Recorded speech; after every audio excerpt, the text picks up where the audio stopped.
ನಮ್ಮ ಹೆಸರು ಪರಮೇಶ್ವರಯ್ಯ. ಇವರು ನಮ್ಮ ಮನೆಯವರು ವೀಣಾ. ಮೊದಲು ಸ್ಟಾರ್ಟ್ ಮಾಡಿದಾಗ ಚಿಕ್ಕದಾಗಿತ್ತು, ಬರ್ತಾ ಬರ್ತಾ ಇಂಪ್ರೂವ್ಮೆಂಟು ಮಾಡ್ಕೊಂಡಿದ್ದೀವಿ. ಸ್ವಚ್ಛ ಇಂಧನ ಇದರಿಂದ ನಮಗೆ ವ್ಯಾಪಾರನೇ ಇಂಪ್ರೂವ್ ಆಗ್ತಾಯಿದ್ರಿ. ಇದು ಈ ಪ್ರಾಡಕ್ಟ್ಸ್ ಇಟ್ಟಿರೋದು ನಮ್ಮ ಗ್ರಾಹಕರಿಗೆ ಅನುಕೂಲ ಆಗೋ ಥರನೇ ಇದೆ.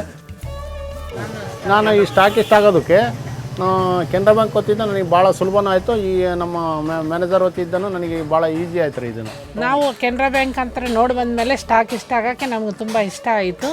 ಅದರಲ್ಲಿದ್ದ ಉಪಯೋಗ ಆಗುತ್ತೆ, ನಮ್ಮ ಮನೆಗೆ ಒಂದು ಸ್ವಲ್ಪ ಸೇವ್ ಆಗುತ್ತೆ ಅಂತ ಹೇಳಿ ನಾವು ಏನಂತ ತೊಂದರೆ ಇಲ್ಲ. ಅವರೇ ಮ್ಯಾನೇಜರ್ ಬಂದು ಎಲ್ಲ ಹೇಳಿ ನಮ್ಗೆ ಸ್ಟಾಕ್ ತಂದು ಕೊಟ್ಟು ಹೋಗ್ತಿದ್ದಾರೆ.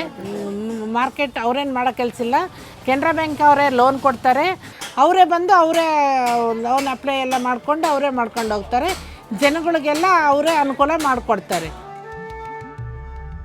ನಮಗೆ ಕೆನರಾ ಬ್ಯಾಂಕ್ ವತಿಯಿಂದ ಒಂದು ಅನುಕೂಲತೆ, ಸಾಲ ಸೌಲಭ್ಯದ ಅನುಕೂಲತೆ ಇರೋದ್ರಿಂದನೂ ಅದರಿಂದ ಗ್ರಾಹಕರಿಗೂ ಒಂದು ರೀತಿ ಕಡಿಮೆ ಯಾವ ಒಂದು ಅವ್ರ ಹತ್ರ ಮುಂಗಡವಾಗಿ ಹಣ ಪಡೆಯಲ್ದೇ ತಿಂಗಳ ಕಂತಿನ ಮೇಲೆ ಅವ್ರಿಗೆ ಕೊಡೋದ್ರಿಂದ ನಮಗೆ MEC ಕಂಪ್ನಿಯಿಂದ ನಮಗೆ ಈ ಒಂದು ಪ್ರಾಡಕ್ಟು ಸ್ಟಾಕ್ ತಗೊಳೋದ್ರಿಂದ ನಮಗೆ ಕಮಿಷನ್ನೂ ಜಾಸ್ತಿ ಇದೆ ರೀ.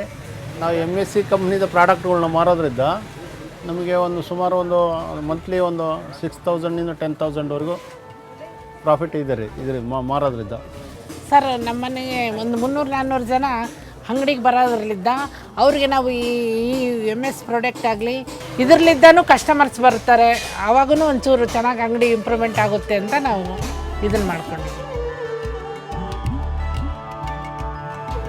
ಈ MSC ಕಂಪ್ನಿಯಿಂದ ಈ ಕೊಡ್ತಿರ್ತಕ್ಕಂಥ ಪ್ರಾಡಕ್ಟ್ಗಳು ಬೇರೆ ಅಂಗಡಿಯವರು ಶಾಪ್ನವ್ರು ಕೂಡ ಮಾಡಿದ್ರು. ಇದರಿಂದ ಲಾಭವೂ ಇದೆ, ಅವರಿಗೆ ಅನುಕೂಲವೂ ಆಗುತ್ತೆ ರೀ. ಇನ್ನು ಉಳಿಕೆಯಾದ ಗ್ರಾಹಕರುಗಳಿಗೂ ಇದನ್ನು ಕೊಡೋದ್ರಿಂದ ಭಾಳ ಅನುಕೂಲವೂ ಆಗುತ್ತೆ ಅಂತ ನಾನು ಹೇಳೋಕ್ಕೆ ಇಷ್ಟಪಡ್ತೀನಿ.